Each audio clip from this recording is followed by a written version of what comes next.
Welcome back, dear friends, to another exciting episode of Exploring the Advent of Divine Justice.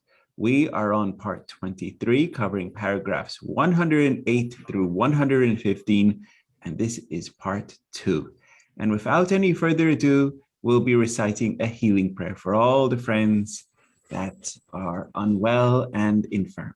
Thank you so much.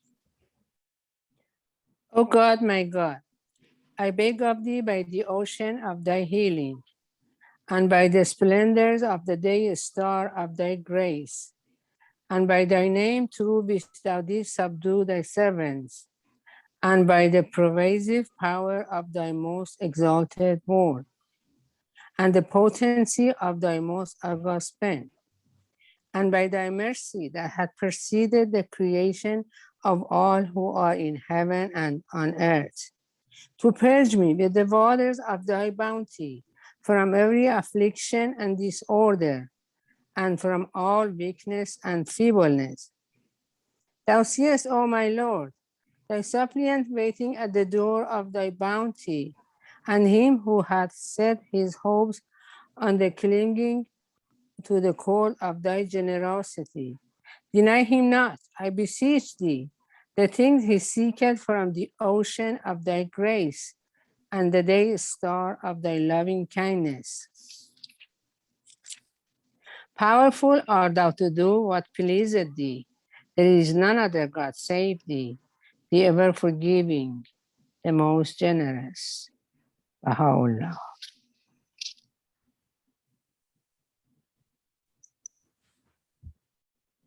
Thank you, Sayyidi Jan. Thank you.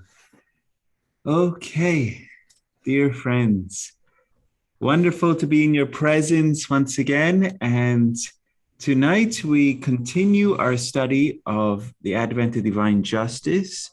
We are studying paragraphs 108 through 115.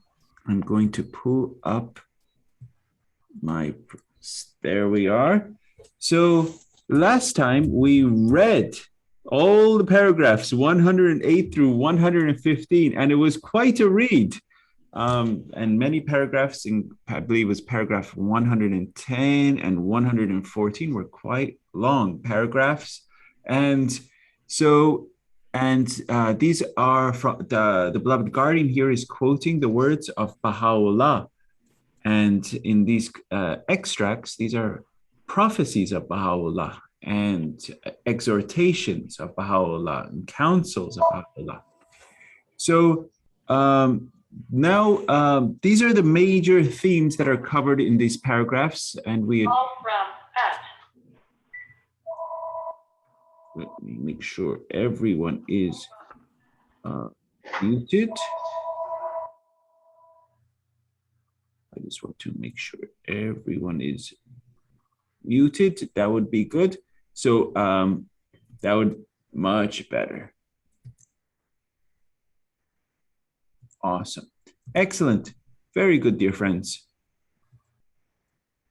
Okay, so let us get back into, so these are the themes that we covered in paragraphs 108 through 115. As you can see, the station of a true believer, the greatness of this day, his transforming power, the dangers foreshadowed by Baha'u'lláh, and tolerance and patience under adversities. And prior we talked about, I actually believe it was Roya John in part 16, when we talked, she talked at length about trials, tribulations, and tests and sufferings, and the attitude that as Baha'is we should have towards tests and trials and tribulations, and because they are actually meant for our own spiritual growth. And so this is also that we should have tolerance and patience under adversities. Also, another main common theme throughout the whole of Advent to Divine Justice is the importance of teaching the cause. And so, as you all know, this entire text, Advent to Divine Justice, entire purpose is to bolster the teaching of the cause and also to equip the believers with the necessary prerequisites to undertake a successful campaign of teaching. So here again, this is extracts and quotes from Bahá'u'lláh on the importance of teaching the cause, as well as what will happen if you undertake to teach. When you undertake to teach, you will be aided by the concourse on high. You will be aided by the supreme concourse on high, those ones that will bring the chalice of light and come to your aid. So those who arise to aid Baha'u'lláh. So this is all extracts coming from the writings of Baha'u'lláh in paragraphs 108 through 115. So let me full size it. Sorry about that, dear friends. Okay. And as mentioned, so these are some major key points, okay? Major key points. And we covered this last time at the very end of our class. It's the virtues and favors bestowed on the followers of Baha'u'lláh and their duty to teach this cause, the station of a true believer, the transformative power of Baha'u'lláh, and the greatness of this day, and the dangers foreshadowed by Baha'u'lláh. And all of these, dear friends, all of these that I've mentioned are common themes that come in gleanings from the writings of Baha'u'lláh, namely the station of a true believer, the transformative power of Baha'u'lláh, the greatness of this day. Greatness of this day, it comes in at least the first 10 pages of gleanings from the writings of Baha'u'lláh, in highlighting the importance of this day, the day of God. And all of these, the importance of teaching the cause, all of these come over and over again in gleanings. And as you all know, it was the beloved guardian who translated gleanings from the writings. So the dangers foreshadowed by Baha'u'lláh, tolerance and patience under adversities, and as mentioned, the paramount importance of teaching the cause, and those who arise to aid Baha'u'lláh. These are the major key points, dear friends, of the paragraphs 108 through 115. So let's now get into paragraph 109, okay? Paragraph 109, Baha'u'lláh is now counseling his followers not to be careless of the virtues with which ye are endowed. So it means you have been given virtues, you have been given capacities, but not to be careless of these virtues which ye are endowed. And Baha'u'lláh highlights the station and duties of his followers and counsels them to stay steadfast and obey his commandments and aid his cause. And as you all know, dear friends, the twin commandments in Kitab Ahdas, right? This is the twin commandments. To know him and to recognize him, right? To know him and to obey his commandments. This is the twin commandments, Kitab Ahdas. So this is the first to recognize him and then follow his exhortations, his teachings, to know him and to recognize him. So this is to follow his commandments. Okay, that's part of the twin duties. You cannot just say, I recognize, I believe, you know. It's also to follow his ordinances and teachings. That's part of the twin duties. One cannot say, I am a Baha'i without actually doing it and practicing it and internalizing it and then promulgating it to the world. Because you cannot say, I am a Baha'i without doing that, because it's part of the twin duties. Follow? And so this is from Baha'u'lláh, it's cling ye to the cord of steadfastness. And this is cling ye to the cord of steadfastness. Steadfastness, the king of all acts, is steadfastness. So to be steadfast, to be strong, immovable, a mountain, no tests, no challenges. And I always remember this. that the times when people are most prayerful or most religious is the times when tests or challenges come at us. Why are we not prayerful or religious or whatever any other time? Why is it only when tests or challenges or troubles come at us, you know?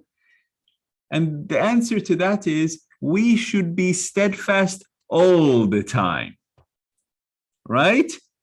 We should be prayerful, strong as a rock all the time. Why is it we only turn to God when a problem emerges? So that is something like, oh, or we turn the opposite way. Or when a problem comes and you say, oh God, why is that happening to me? You know, oh God, why is this happening to me?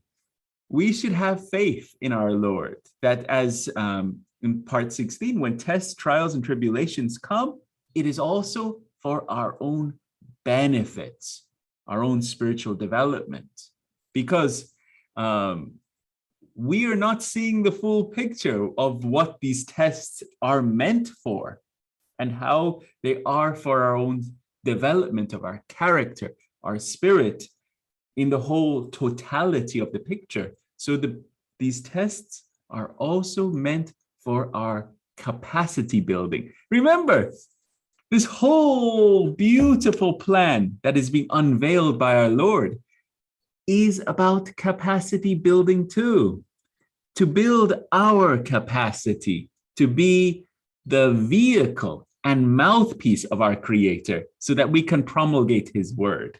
So He is building our capacities, and to build capacity, you've got to furrow the soil and deepen the soil, and sometimes it takes churning, right? And so just like, you want to plant a seed, you've got to dig the soil, and that is tests and trials and tribulations to make the soil right. And that, my dear friends, is where tests and trials, and because the only ones that are really qualified to open their mouths are the ones that have been tested and they have suffered, because they also, through that test, suffering and trials and tribulations, they have accumulated wisdom, not intelligence. Intelligence you can learn from a book, but wisdom and maturity. So this is something that's very important that we can talk about later. So in that line of talking about steadfastness, right? Cling ye to the cord of steadfastness to His commandments. This is a nice visual I came across. It says, be like a tree, stay grounded, connected with your roots, turn over a new leaf, bend before you break, enjoy your unique natural beauty, keep growing. So I love this analogy of bend before you break. So it shows that level of humility, not rigidity, And so you have to connect with your roots, but stay grounded. And when the tests and challenges are hammering you, a tree, if it's obstinate and thinking that it's, as strong as the tests and challenges, instead of submission and being like the hollow reed and submitting to the tests and challenges, but through that love, that submission, it overcomes the challenges. And the challenges pass over it. Knowing that you fall and rest and have that reliance on Him. That's the beauty. Have that reliance on Him. Do you think any one of these pioneers could have overcome all the sufferings and challenges? I mean, Martha Root, a small-framed journalist, traveled the world 4 times. Or any one of these, from Leonora Armstrong to, you name it, to Marion Jack in the middle of the war. Any one of these people could have done what they did if it wasn't reliance on Him. That is where the strength is. And that is where it takes that level of submission. and falling into him. And this is where power is. As you know, as ye have faith, so shall your powers and blessings be, right? The more you have reliance on him. This is how we should be as Baha'is. Baha'u'lláh describes, this is more in paragraph 109, more in paragraph 109. Baha'u'lláh describes the blessings bestowed on his followers. And if Baha'u'lláh were to reveal the glory of the station of the true believer to the extent of a needle's eye, just the tiniest, tiniest needle, just the immensity of the station of a true believer, what would happen? This is what Baha'u'lláh says. If we reveal the glory of the station of a true believer to the extent smaller than a needle's eye, every observer would die to attain it. Every observer would die to attain that. And then Baha'u'lláh carries on. He says, if Baha'u'lláh were to reveal the glory of the station of those who have turned towards God, the entire creation would be dumbfounded. I saw so many funny pictures of dumbfounded. This is the one I chose. It's just like, it's just like totally mystified, just cannot believe it. And this is the station of a true believer. And he says, just even the size of the eye of a needle, if that was made known. And so this is how we should become and work towards having that station of being a true believer, true believer. Entering into paragraph 110, at the opening of paragraph 110, if you're following along in this one, it literally says paragraph 110, and it's on page 116, okay, in this one. And it starts, verily I say. And if you're following in the other one, it's on page 64 of this one. It says, verily I say. This is paragraph 110, okay, just if you're following in the book. So paragraph 110, in that one, it says, no one has understood the root of the cause of Baha'u'lláh. And I quote, this is from paragraph 110. It says, verily I say, no one hath apprehended the root of this cause. The root of this cause, the origin, the power, the mystery of this cause.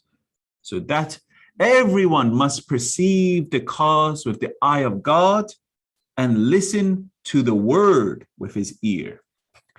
This is very important because these words are capitalized. What does it mean to perceive the cause with the eye of God and listen to the word with his ear? I'll turn it over to the class because I want to see what your thoughts on this is, because it's also very important. Because I actually did a whole compilation on the eye and the ear. And I want to see your thoughts on this because it's also interesting for me to learn and also for the class to understand this concept, because it's in paragraph 110. And I will quote it. Okay, I read this. It is incumbent upon everyone in this day to perceive with the eye of God and to hearken with his ear. Whoso beholdeth me with an eye besides mine own will never be able to know me. None among the manifestations of old, except to a prescribed degree, hath ever completely apprehended the nature of this revelation. So I turn it over to the class to see, what do you think is he talking about by this eye and this ear in this, and obviously the hint is it's symbolic. So what do you think it means in this context? Okay, any takers, as they say?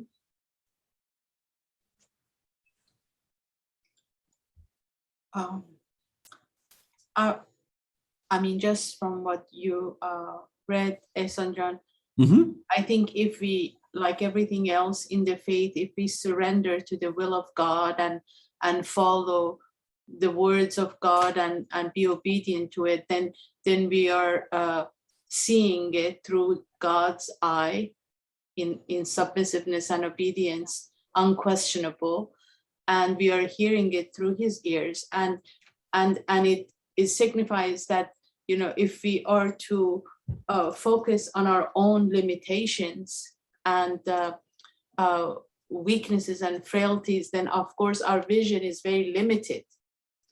But if we look through the eyes and ears of the manifestation of God and God, then it empowers you with a much keener vision. Is my limited capacity of understanding. Excellent. Very well spoken, dear Roya. So it's important twofold. One, when it says to perceive with the eye of God and to hearken with his ear. So it has to be pure. You cannot have all other people's interpretations, because you have to say, look through his eye and hear through his ear. So it cannot be other people's interpretations. You have to go to the source, right? And so then you will be able to have, and it says, it is incumbent upon everyone in this day to perceive with the eye of God and to hearken with his ear. Whoso beholdeth me with an eye besides mine own will never be able to know me. So it says, go to the source, have a proper understanding, but it's also, I can also tie it with also the inner ear and the inner eye, that you also have to have a cleansed heart, cleansed inner ear, cleansed inner eye, and that has to be purified. So to be able to hear and see, in the sense that the inner eye and the inner ear to be able to see and hear the word of God. Because if it's uncleansed, you won't be able to understand these the creative word of God. So that was just a very touch on this, but this is from Bahá'u'lláh, that everyone must perceive this cause. But also was interesting also in paragraph 110, that the manifestations of God, and it says, none among the manifestations of old. This is, I'm reading right here. None among the manifestations of old, except to a prescribed degree, hath ever completely apprehended the nature of this revelation. Right? So this, and so the past manifestations of God understood only to a prescribed degree the nature of this revelation of Bahá'u'lláh. And that's really because it wasn't really, their dispensation was for that point at that time, and to understand future dispensations, it was not necessary or essential at that point. So so the past manifestations of God, here Bahá'u'lláh is saying, they only understood to a prescribed degree. Carrying on, paragraph 110. Bahá'u'lláh testifies to before God to the greatness of this revelation. Oh, this is so cool. How great is the cause? How staggering the weight of its message. Wow.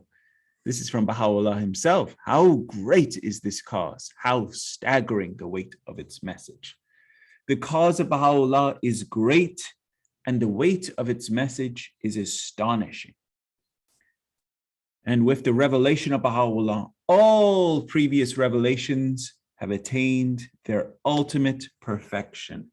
And so we read this, that their highest and most perfect expression of whatsoever the peoples of old have either said or written hath. So this is the ultimate consummation and fulfillment is the faith of Bahá'u'lláh.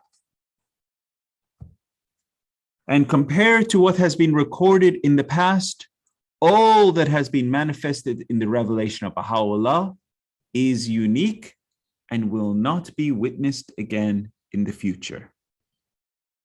So let me pull that, and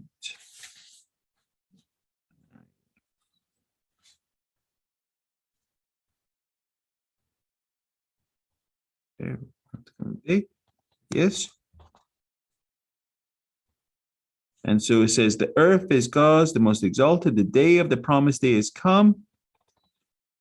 That which have been enshrined from eternity in knowledge of God, of the seen and the unseen is revealed.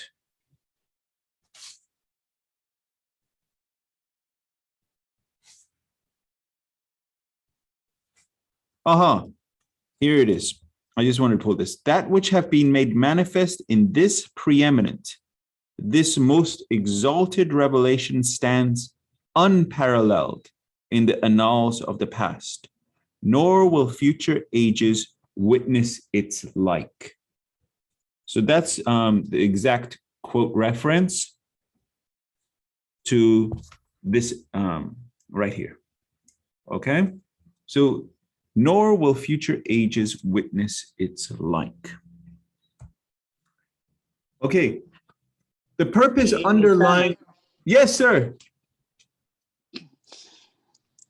I decided not to ask you questions, but there's something come to my mind because I don't want to take your time. Please. But when you say here that compared to what has been recorded in the past, all that has been manifested in the revelation of Bahá'u'lláh is unique and will not be witnessed again in the future. Is that to be comparing with the manifestation of God of the station of each one of them in the past and in the future, or what is the main content on here that to put here? Because all the manifestation of God has equal power, equal seat, equal throne, and the equal thing. But the only thing is they come in different times. But what is this is to be saying about the past? Okay. So let me clarify on this. And let me go to Miss Deborah before, because I want to collect my thoughts. But Miss Deborah, if you would like to answer, I also want to collect my thoughts on this one. Good question, dear Tesfa. Please. While you have been talking, Ehsan, I've been thinking, and one of the most precious points about the Baha'i faith is, and makes so much difference from those of the past, is that we do not have anybody telling us what the scriptures means. We are able to read the writings for ourselves. We are able to try to understand. We can ask and we can have deepenings to further explore those, but it's up to us to be able to get a full understanding from the writings. And that is something totally different from all the religions of the past. And because we are in the first stages of that, future revelations are not going to be doing that either. We won't have a leader to tell us exactly how to understand the writings.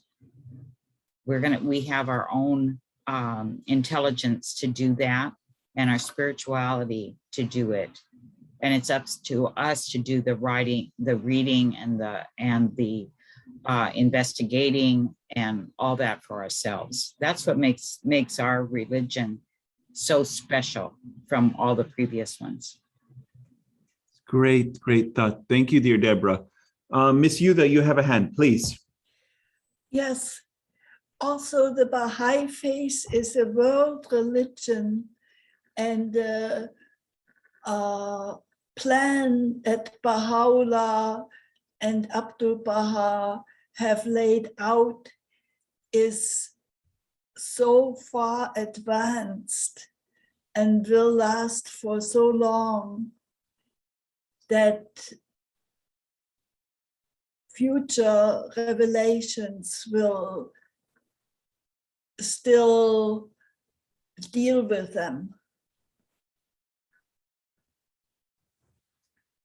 You're absolutely right, dear Yuda. Absolutely right. And this is going to come up.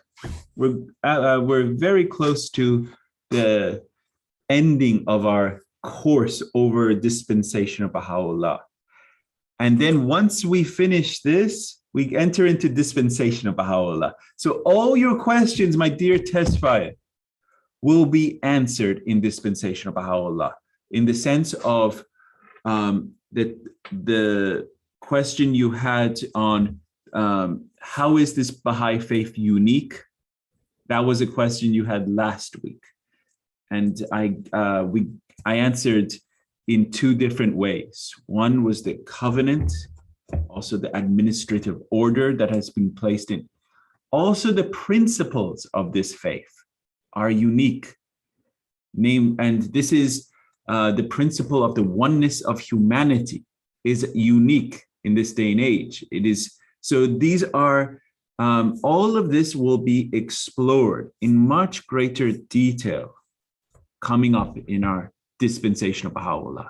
So I don't want to go too much more on this because we have some more slides to really get into all of these prophecies of Bahá'u'lláh. But dear Tesfaye, is there anything else you wanted, or can we move on?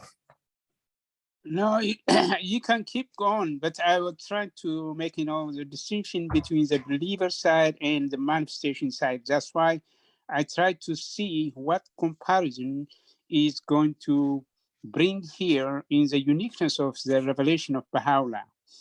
That's what I try to know. But when you come to the believer side, there is a difference. As Zebra said, there are always, the maturity of age of the human civilization is very different from the past and now, and we don't need any rabbis or any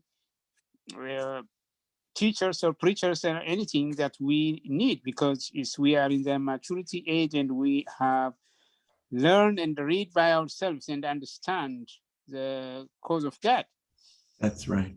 But when you come to the manifestation side, it is hard to compare each one of them because of their station is so different. And then the only thing is they come in a different time.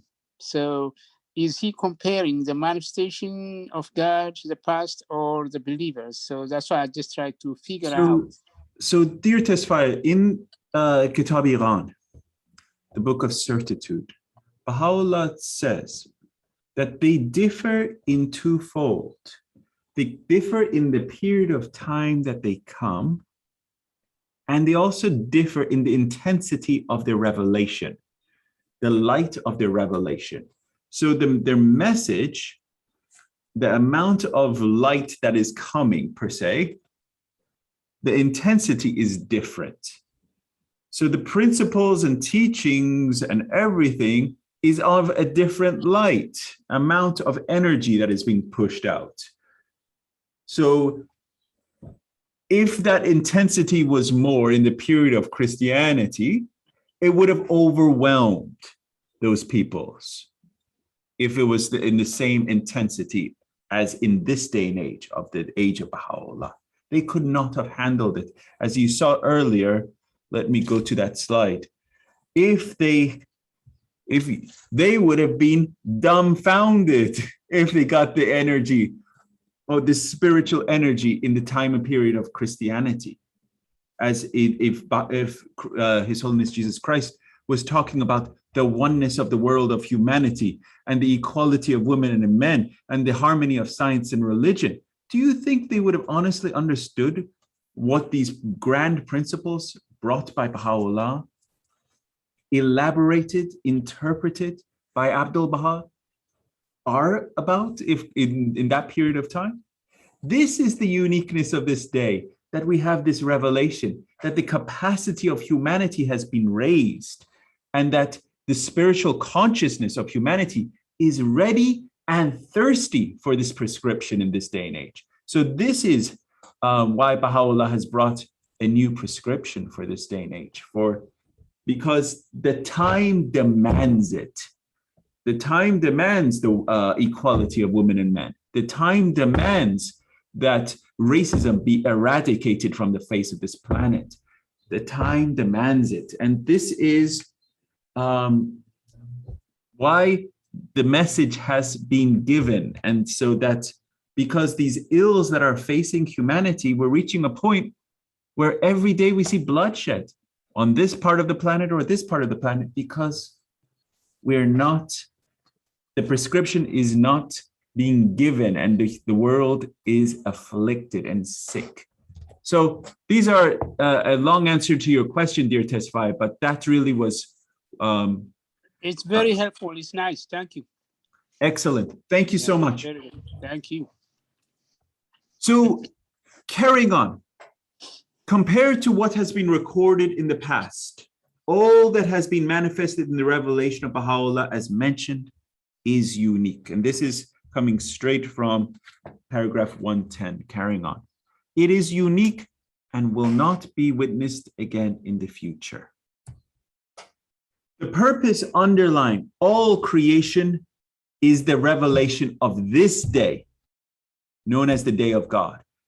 This is the most awesome thing. And I want you to go, and I call not only upon my class, but also on anyone that is watching any of these videos on YouTube of this. Go to Gleanings, see all those extracts talking about this is the day, this is the day. The whole beloved guardian compiled them all and put them into Gleanings, and stressing the importance of this day, the day of God. And he even called his great letter, Promised Day is Come, because this is the day of God, namely the day of the twin manifestations, the day of the fulfillment of all the prophecies that have come prior. And this is the day, namely Judgment Day, the day when the manifestations of God hath appeared, and all of humanity is now, their actions will be held accountable. So this is the day of God that we're living in. Okay, so past prophets, the chosen ones, and the holy ones all longed to witness this day. And this is coming in paragraph 110, carrying on. All of them longed to witness this day, the day of God. And this is, at least in my one, it's getting close to the bottom of page 116. It says, the purpose underlying all creation is the day of this revelation of the most sublime, this most holy day, the day known as the day of God, the day which all the prophets and the chosen ones and the holy ones have wished to witness. So all of them have wished to witness the day that you're living right now. All the holy ones, they have longed to be in this day, the day of Baha'u'lláh. In the revelation of Baha'u'lláh, the essence and the perfect expression of anything said or written in the past are revealed. And this is the day that the favors of God have, the favors of God have been poured out upon men. So this carries on in page 117, at least in my book. It says, the favors of God have been poured out upon men, the day in which his most mighty grace hath been infused into all created things.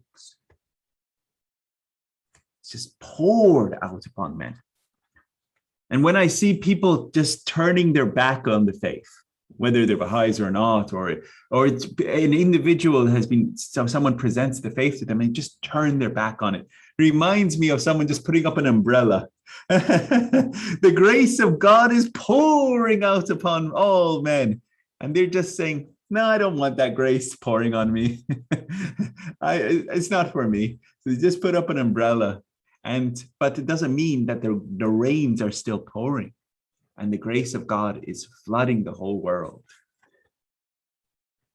This is the day, again, this is the day, paragraph 110 keeps stressing the importance of this day of God.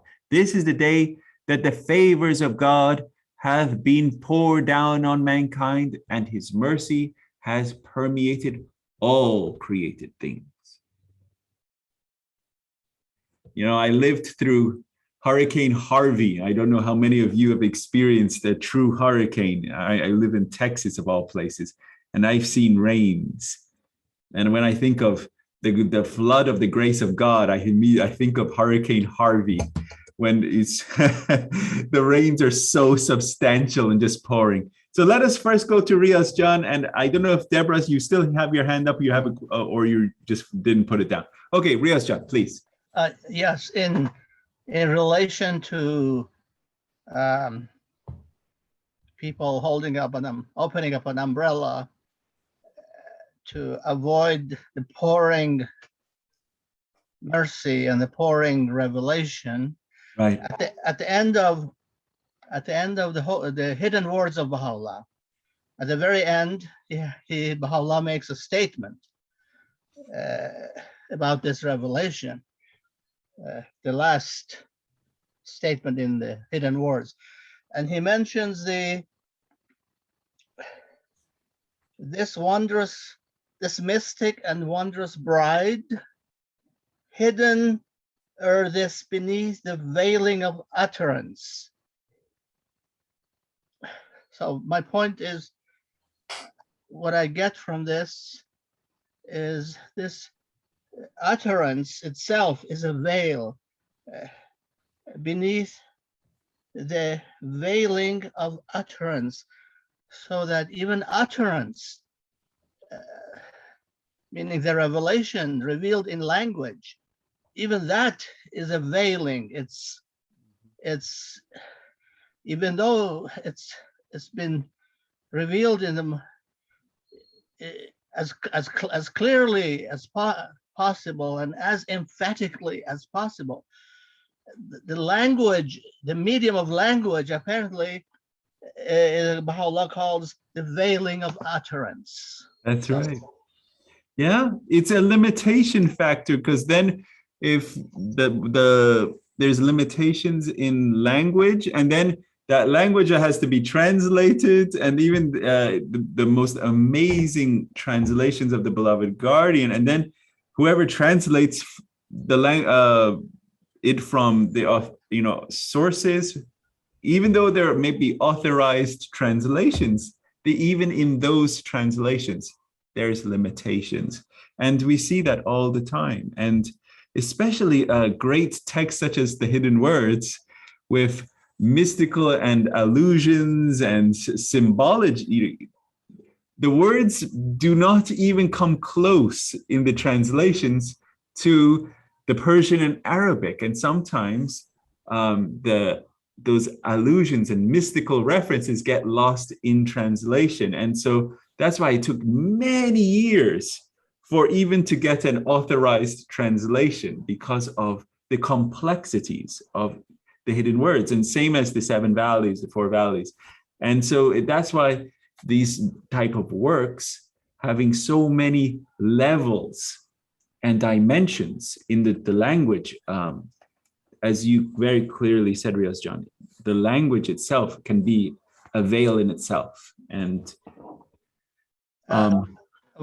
also what I mean is, this is my personal reflection, of course, is that the language of revelation, whichever of the revelations, the language is such that it turns people off, or the reverse. People are in their upbringing, they are conditioned to turn away from this language, as though it was a something bitter. So that's another characteristic of even utterance. Even if we speak of these revelations to someone, and we try to be as loving as possible, still it seems people are conditioned to turn away. So again, utterance itself is a veil. It becomes a veil. Sure. Very good, Riaz John. Yeah. But also, Ehsan, Please, Deborah. every time you read something, I can read a passage one day, and my mood or my attitude at the time, I will get certain things out of it. If I pick that same passage up a week later, I can get something else out of it. Yeah. It depends on our moods, on how deepening, we are reading that passage, if we're lightly doing it, or it just, no matter what we read, we can read something 100 times and get different meanings out each time. Sure, absolutely. You're absolutely right there, Deborah. And that's why there's instructions on also how we should approach reciting the verses of God. We should recite the verses of God when we are in a good spirit, joyful. You know, if you are sour or angry or rushed for time, you know, you will not be able to extract anything because your mind will be preoccupied with other things. And so there's specific instructions on how to approach it. And you're absolutely right there, Deborah. And, you know, and that's why it's the writings, we're instructed to read them and reread them because you keep getting more and more out of them and different dimensions and everything. And I remember how many times we've read different from different people and saying, "Oh, I read that book. You know, I read it cover to cover. I know what, you know, that one." And I'm like, "You read Kitab Iran? You understand Kitab Ahdas? Or you know, or even something. Oh, the hidden words is so easy. They're just small little, you know." And it's like, this is the things that we should not only read and reread and ponder and meditate over and over. And also, if we can bring them to memorize them. I mean, the hidden words are all short, relatively speaking. Try to memorize them so that they enter here, and then you can actively meditate on them as you recite them. And that's something about bringing to account. But great thoughts, dear Riyaz. Look how it stimulated a good discussion on that. Thank you so much. You know, I just want to add one point here.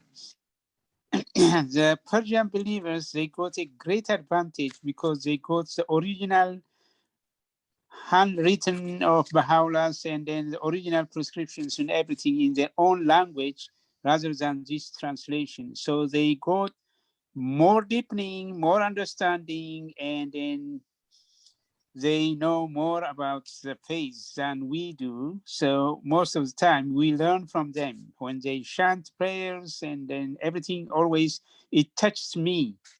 That's why I like when some Persians, when they do prayers and reading, I like that one very much. Dear Tesfaye, of course, there's nothing like original language, Persian and Arabic. But we should never discount the incredible translations done by the beloved guardian.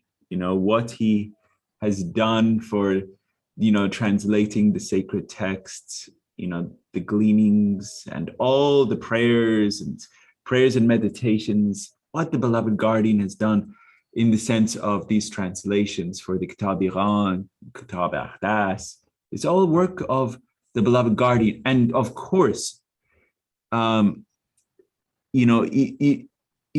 in his introduction, to Kitab Iran, he says, "This is no way, it is my humble approach to translation of, this text." But the quality, the spirit, it is all there, and he is the divine in the sense of divinely protected interpreter, and so of the cause. And so that's really, I understand that. It's really nice, and it's very infallible, and it's great, and it's sweet, all the writings. Sure.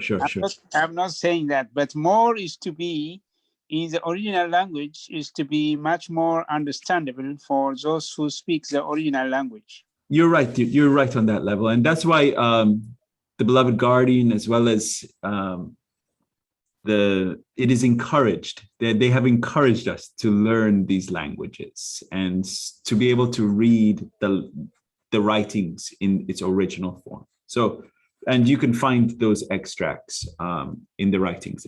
It's encouraged. Okay, May I add a quick? please, Riaz. Two quick points about one about the original languages. We keep hearing that the English, although Shawqi Effendi has privileged us with his translation, the original, the degree of the original, the degree of rarefied spirituality in the original two languages, Persian and Arabic, is very high, much higher than the English can manifest. The degree of what did I say? Ethereal spirituality, to the point that not all Persians, when they read those writings, not all are able to even understand what's written. Because I've recently been in some. There's currently a Zoom class on the hidden word, and there's some answered questions in the original language, meaning it's current. It's on the Yaran system. Right. It's a Baha'i scholar who reads, and some answered question is relatively easy. When you read it in English, it's quite understandable. But in the Persian, this Baha'i scholar reads the original Persian, and after every word or every two words, he has to stop and say what those words mean. Right. Extremely amazing that even what it's written in Persian with some Arabic words, still a scholar has to every few words stop and say what was the meaning we just read. It's not in the common Persian language, the revealed writings. These are at a level beyond the common Persian or Arabic speaker. So that's one. The next one is what Shawqi Effendi did, has opened the doors to the revelation, meaning to the world, because the revelation is essentially in the Persian, the core of the revelation is in Persian and Arabic, and Shawqi Effendi being the authorized interpreter, he has opened the doors to this revelation to the whole world. So the whole world can access the content of this revelation. And of course, the English is his medium, and then all other languages are translated from English. So when we travel to England and to London and stand at the cemetery in front of his resting place, yes, he was the guardian, he was the interpreter, but still we have to remember he has opened the door of this vast revelation to the whole world. Otherwise, nobody would know what is in this revelation. Yep. You're absolutely right there, Riaz John. The aspect of the translation, to understand what those words are and meant, it's an incredible task that he took on. And because also Persian is extremely flowery language.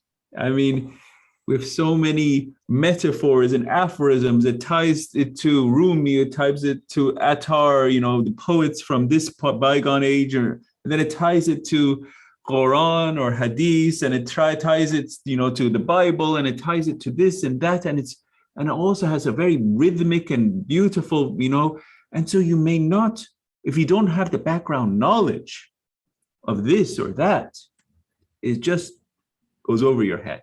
You miss it completely. And that's why it's, for many of the writings of Bahá'u'lláh and many of the writings that are in Persian, very complex. And so this was a long explanation. I apologize that we're getting went off on that tangent, but yeah, the revelation itself is really thanks in the sense of translation to the beloved guardian. What he spent, how much he invested in time to translate the writings, because he was like that portal, as Darius John said.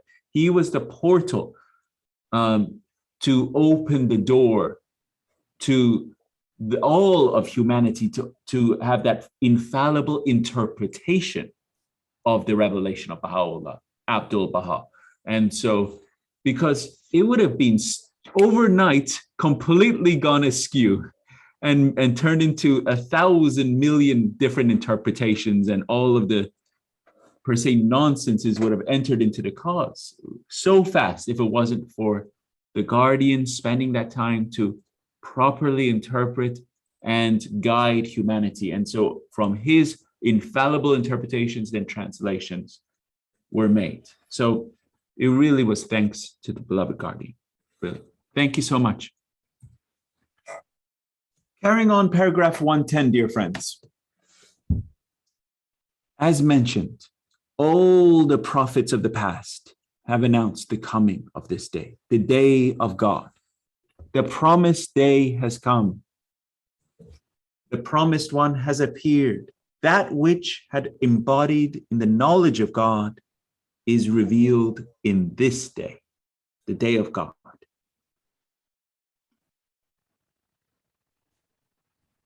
And then in carrying on in paragraph 110, this is a very cool quote. It says, an act, however negligible when viewed in the mirror of the knowledge of God, is greater than a mountain. And so I just want to show you that exact quote. Is greater than a mountain.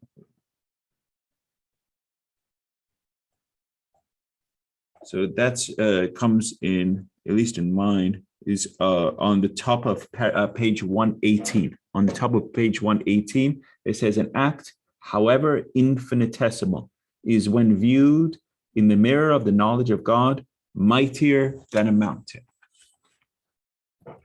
And every drop offered in his path is like an ocean in the mirror of the knowledge of God. So whatever sacrifice, whatever you do in his path is like an ocean. So dear friends, that's why he is watching. He is ever watching. And this is the other converse in this revelation. If a drop of blood is sacrificed in his path, a multitude of oceans will be the reward. So if it was just every drop offered in his path is like an ocean in the mirror of the knowledge of God. But if you sacrifice one drop of blood in his path, one drop of blood, not even your life, just one drop of blood in his path, a multitude of oceans will be your reward. Carrying on in paragraph 110, a brief moment in this day, the day of God, excels centuries in the past. So for all of you that are alive in this day and age and living in this day, how awesome is it that all have been awaiting, all the prophets, messengers of the past, great saints and seers have all wanted to live in this day and age. Neither sun nor moon hath witnessed such a day. This is the day when the earth has become the footstool of God and the seat of his mighty throne. This is from the Bible, Isaiah. It says, thus said the Lord, the heaven is my throne and the earth is my footstool. Where is the house that you build to me? And what house are we building for the Lord? We're building his house. This is what, as Baha'is, we are doing. We're building the house of Lord. This is called the process of integration. We're building his house, the house of his Lord. And so this whole earth has become his footstool.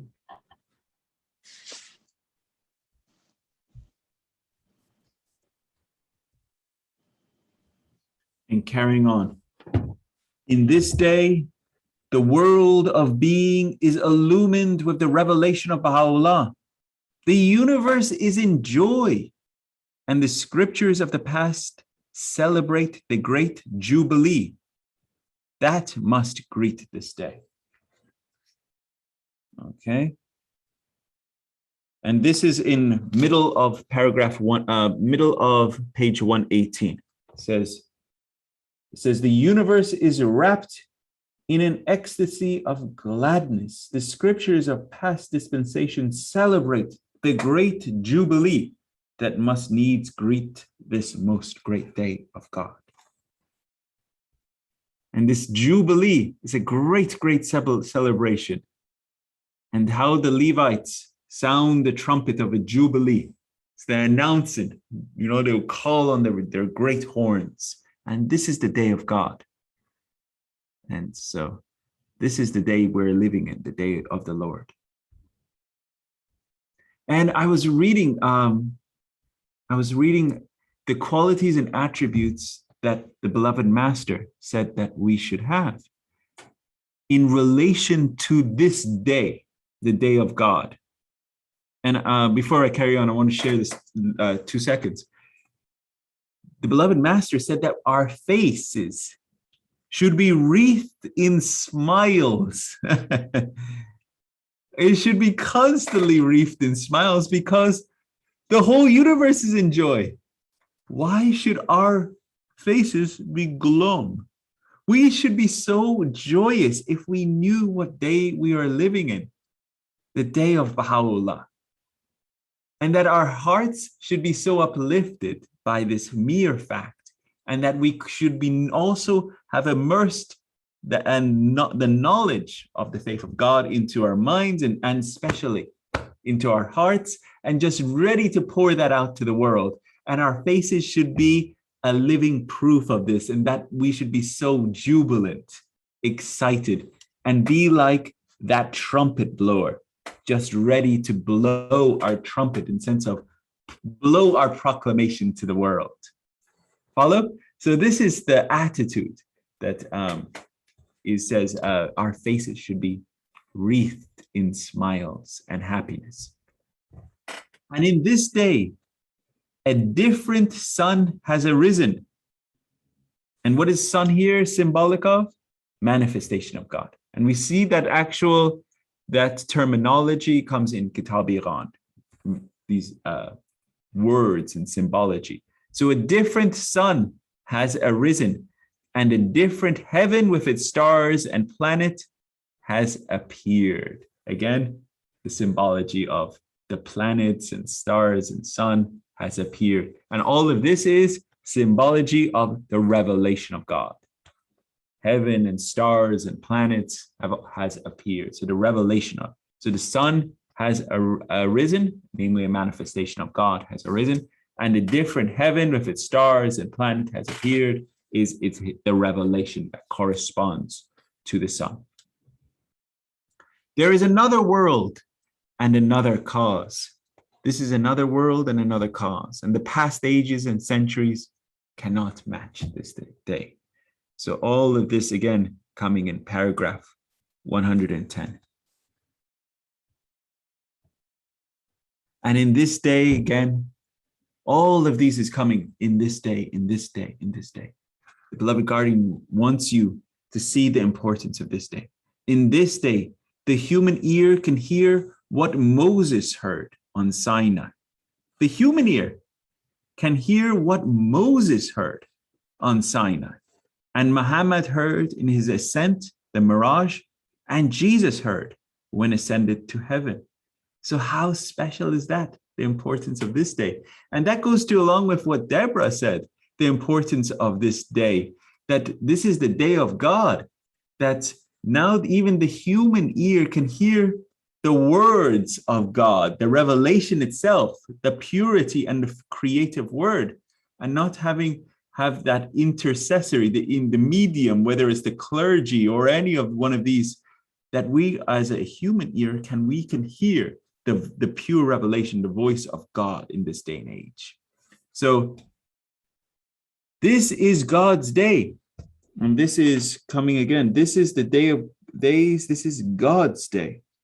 Happy is the one who has renounced this world and adhered to Bahá'u'lláh.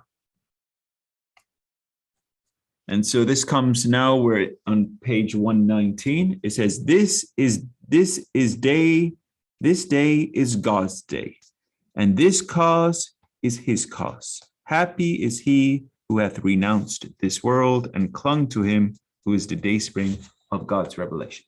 Riyaz Jan, you have a hand, please. You're muted, dear Riyaz.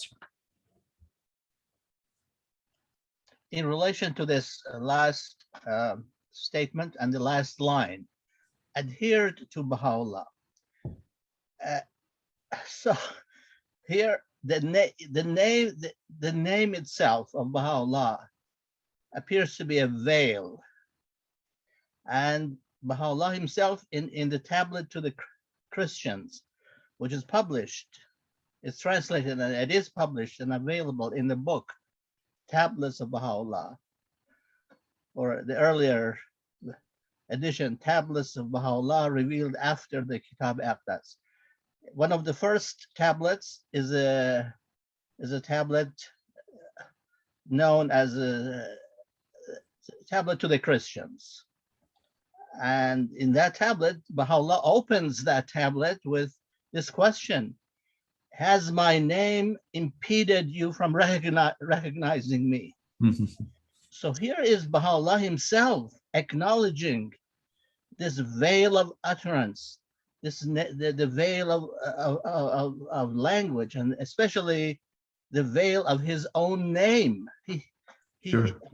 So he himself is acknowledging that we are faced with this veil that mankind has to break through. His own name is an impediment. Sure.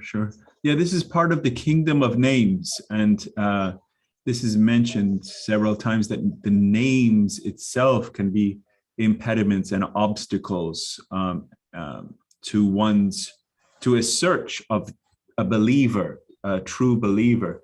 And as mentioned, then even the name of Bahá'u'lláh.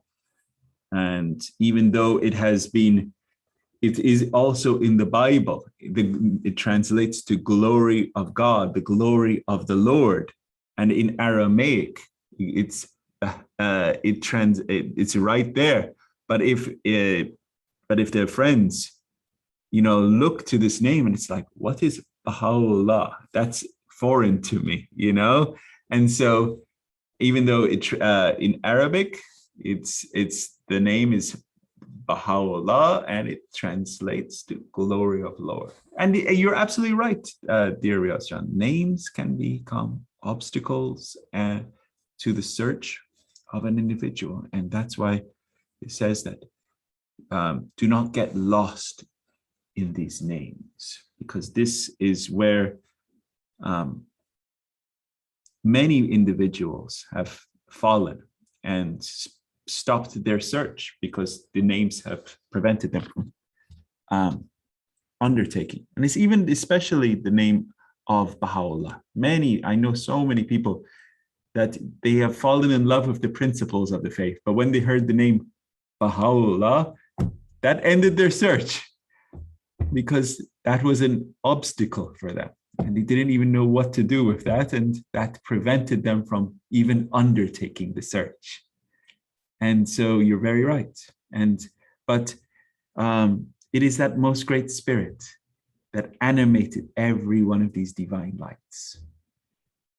And in this day and age, his name is Baha'u'lláh, that animated Mirza Hussein Ali of Nur.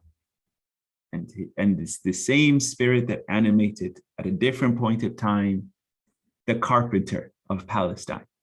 His name, Jesus Christ. At another point in time, that same divine spirit animated an illiterate camel driver in the Saudi Arabian Peninsula, Muhammad, the prophet of God, the remembrance of God. So this divine spirit has animated at different points at different times. But we shouldn't get lost in the clothing per se of the light, the outer garment of the light, but we should fall in love with the light and not just the physical garment of the exterior of the light. Excellent. Okay, moving on. This is the King of Days, the day in which the best beloved and the desire of the world has come. This is the chief and king of all days. Blessed is the one who is the eye to the body of humankind. And I always love, tying the writings of Bahá'u'lláh to the Bible, to the Quran. And this is coming from the book of Jeremiah. It says, behold, the days come, said the Lord, that I will raise to David a righteous branch, and a king shall reign and prosper. So this is the days come, said the Lord. So this is the days that we are living in.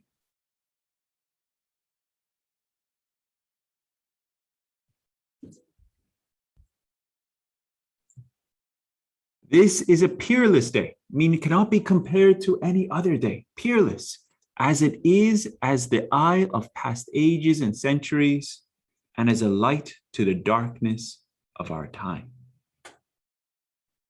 And this is a different day and cause. And each one of these, dear friends, is a different quote. So you see how many times the beloved guardian is pulling, even though they may seem like they're exactly the same as prior, and keep re-emphasizing it. This is the beloved guardian having pulled quote after quote on the importance of this day. This is a different day and cause. Beseech God that he does not deprive the eyes of men to see his signs and their ears hear the shrill voice of his pen. And now is the time of God's favor. Now is the day of salvation. This is from the book of Corinthians. And this is the day we're living in. Now is the time of God's favor. Now is the day of salvation. And salvation is the day we're living in, to be saved. Okay. Almost finished paragraph 110. And these are God's days, a moment of which the ages and centuries cannot match. Remember, how many times has the beloved guardian here quoted from Baha'u'lláh saying, this is a peerless day. Ages and centuries cannot match this day in which you are alive, in which an atom is as the sun and a drop as the ocean, and in which a single breath, when exhaled in the love of God and his service, is counted as a princely deed. So if your single breath is exhaled in the love of God and in service, that breath and that service will be counted as a princely deed. These are the days in which God has demonstrated the truth of the hearts of the messengers, the prophets, and the dwellers of the Abha kingdom. You know, when we recite the prayer for the southern states, the prayer for the southern states says, an atom into lights and suns, this is the power of this day and age. That when you say an atom into lights and suns, Baha'u'lláh is saying, this is the power of this day and age, that this can happen.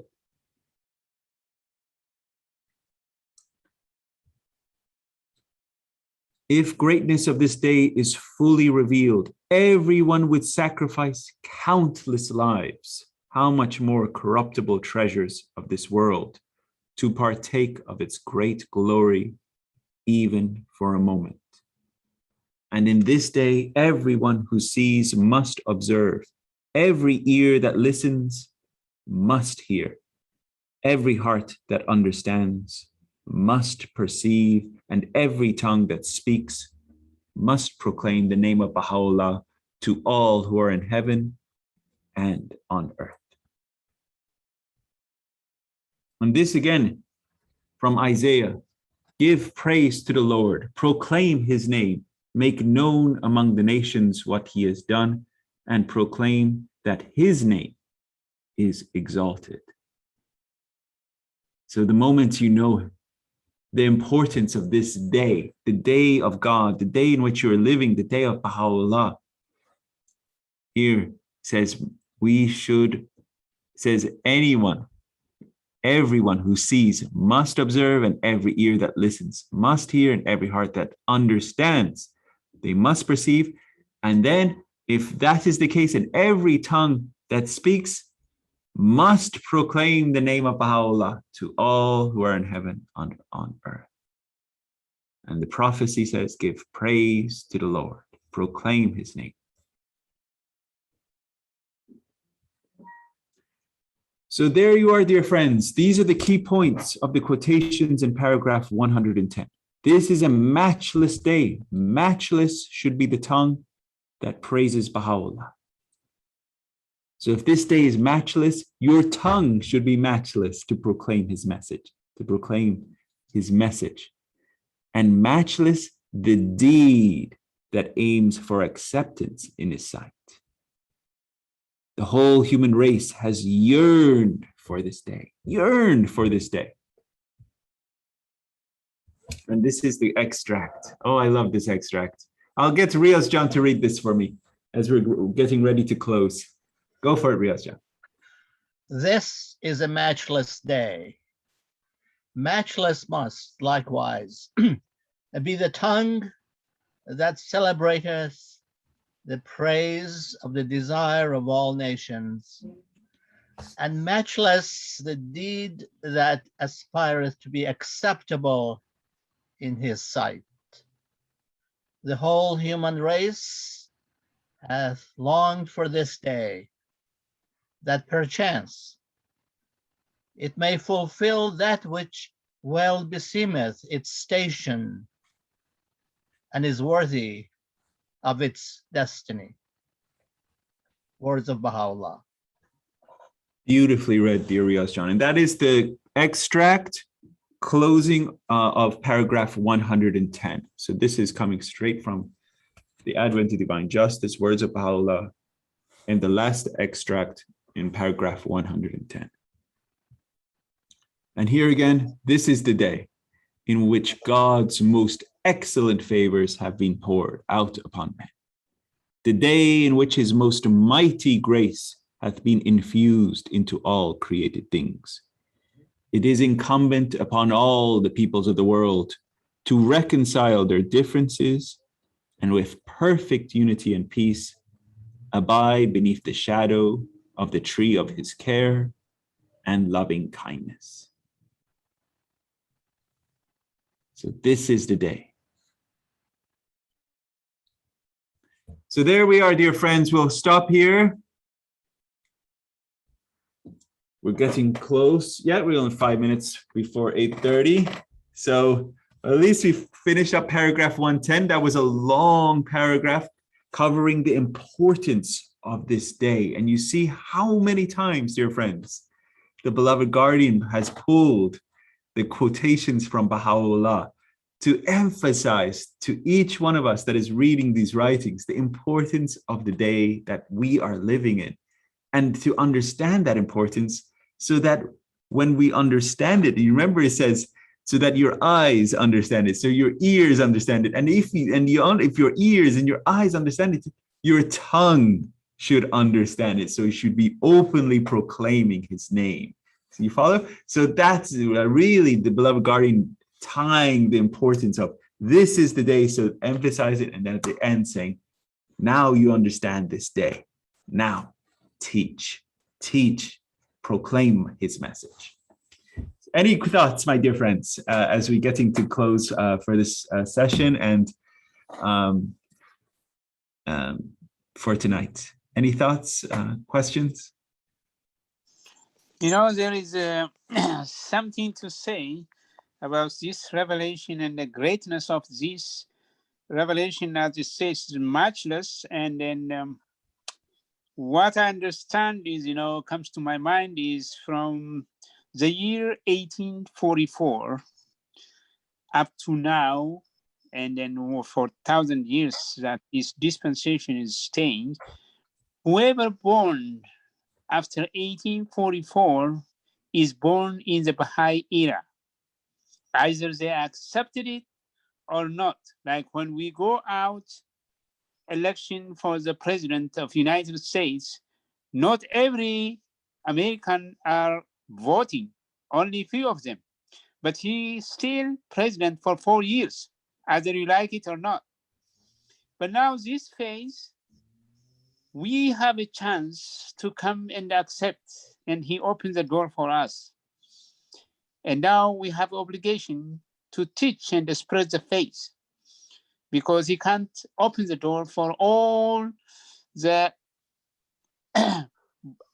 born after 1844, because that's our duty to teach, because otherwise we are not doing anything. If he opens the door and everybody become Baha'i, what we are going to do? So that is a task for us. He gave it to us.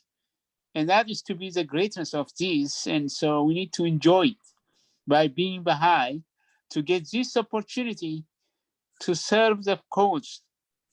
There is nothing else to be complained, and always just go for service. You're right, dear Tesfaye.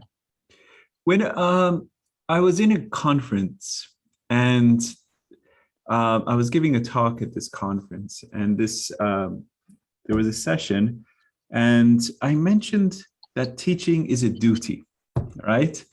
And it's right there in Kitab Ahdas. It is a duty prescribed by Bahá'u'lláh. And someone asked me, Ehsan, I don't really like that word duty. And this is very common in the West. People don't like to be told what to do. Duties, I have my own civil liberties, and I do what I want, and my own freedoms. Who are you to tell me what is a duty or not? And okay, if that's the case, I said, okay, no problem. Baha'u'lláh has prescribed this. This is for your own good, okay? But Baha'u'lláh has said very clearly, love me that I may love thee. If thou lovest me not, my love can in no wise reach thee. Know this, O servant. What we have to do is fall in love with him. I mean, truly, this faith is about love. And teaching is the highest product of love. Because when you are so in love, you cannot help but pour that love out to everyone. Whether it's a duty or not, I said, that doesn't matter. I've never saw teaching as an obligation or a duty. I teach because I love Baha'u'lláh. I'm not, even if he said, don't do it or this, do it or that, I don't care. When I gained that level of certitude that this is the truth, I could not help but do it, proclaim his message. And it's my heart pouring love.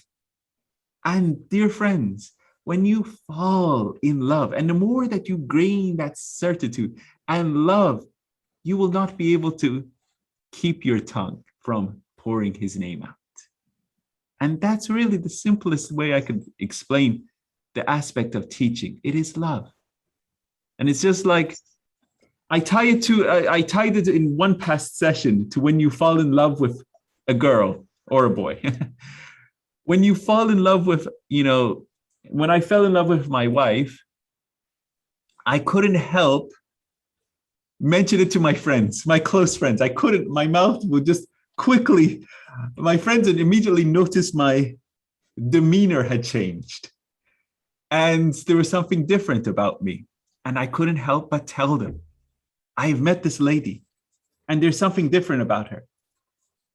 And they were like, Ehsan, who is this? And immediately I told them. And they were like, okay, I have to find out everything about her, because they knew me, and now they needed to find out about what this new thing was. So my love for that, namely my wife, my future wife, my excitement, my passion, caused my friends to also have that level of excitement and passion to investigate that. You follow? And dear friends, that passion, that excitement, that love, that energy, and that zeal should be your search. And that it should be that contagious. And that should be maintained through tests, trials, and tribulations. And all your life, you should be adding fuel to the fire. And so every day you should pray to have more excitement, more encouragement, and more seekers and more challenges, because God knows you bring it on. You should just every day say, bring it on. And then you should just rush into it and be that level of excited. Yeah.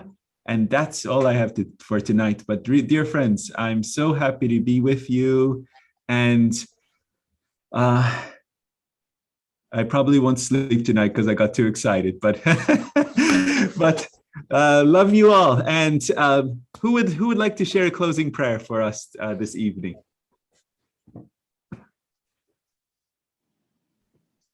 Would you like to say that prayer that you shared? Yes. Yeah, so that way the friends could hear.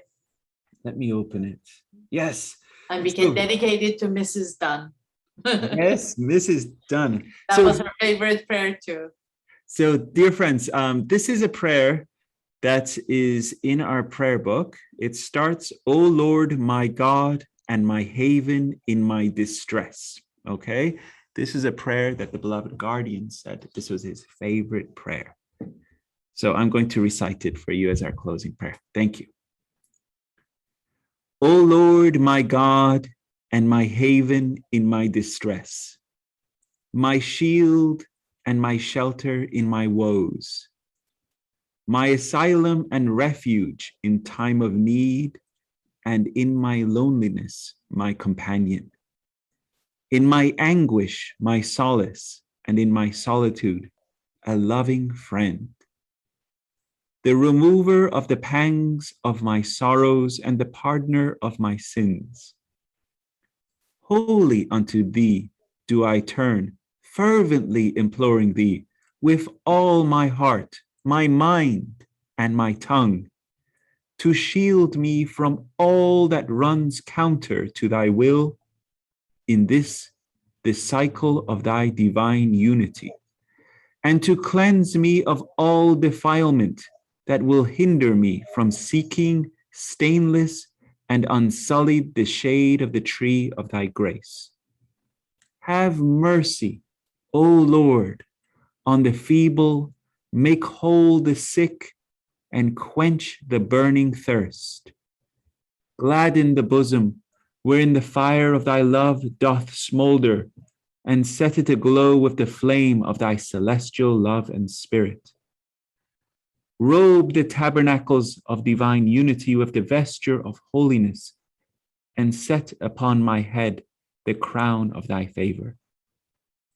Illumine my face with the radiance of the orb of thy bounty, and graciously aid me in ministering at thy holy threshold. Make my heart overflow with love for thy creatures, and grant that I may become the sign of thy mercy, the token of thy grace, the promoter of concord amongst thy loved ones, devoted unto thee, uttering thy commemoration, and forgetful of self, but ever mindful of what is thine. O God, my God, stay not from me the gentle gales of thy pardon and grace, and deprive me not of the well springs of thine aid and favor. 'Neath the shade of thy protecting wings, let me nestle and cast upon me the glance of thine all-protecting eye. Loose my tongue to laud thy name amidst thy people, that my voice may be raised in great assemblies, and from my lips may stream the flood of thy praise. Thou art in all truth, the gracious, the glorified, the mighty, the omnipotent. Abdul Baha.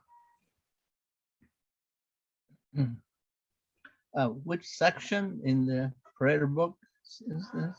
It's prayer for assistance with tests.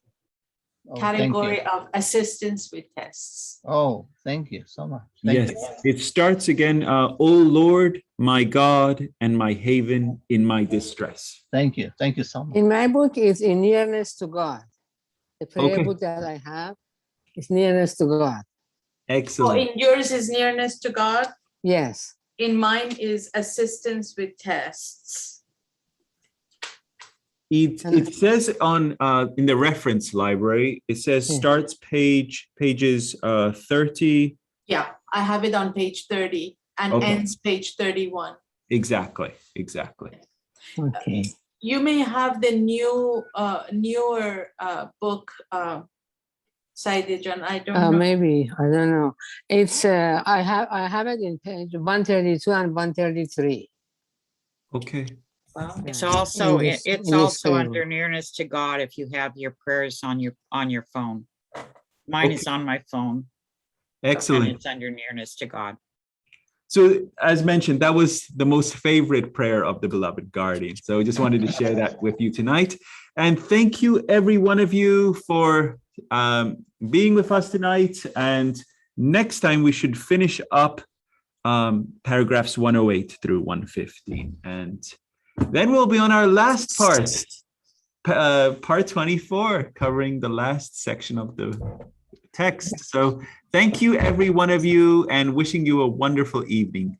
Thank you. Next, All right. next Be safe, time. everybody. Good night.